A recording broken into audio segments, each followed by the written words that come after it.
nhau tới giờ giờ cho mong rừng lúa lúa ba lúa chua hoa chân chỉ tao cho tao chia nhau cho câu chuyện trên gió có ý lạnh mùa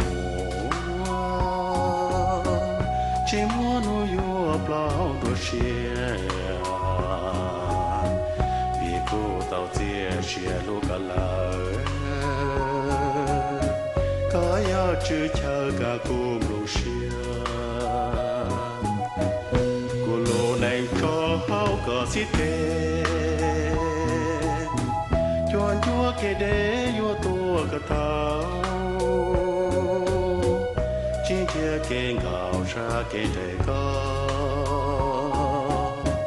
hoa lũ che ló cho thế bông lúa trên chua lẻ mua sự rong sẽ tí bùa xong vua chỉ thọ kia trên lũ có tiền chia nhà trong thế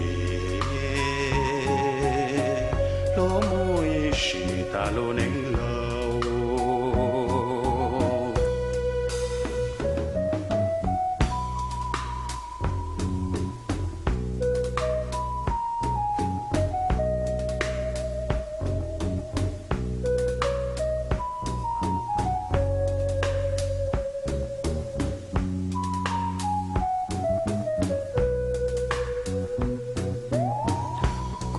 nên cho hao có xít đê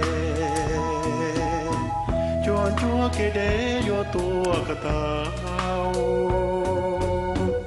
chỉ chia kê ngào ra kê đầy có hoa lũ sẽ ló cho thêm bông lúa trên chua lại mua sự rong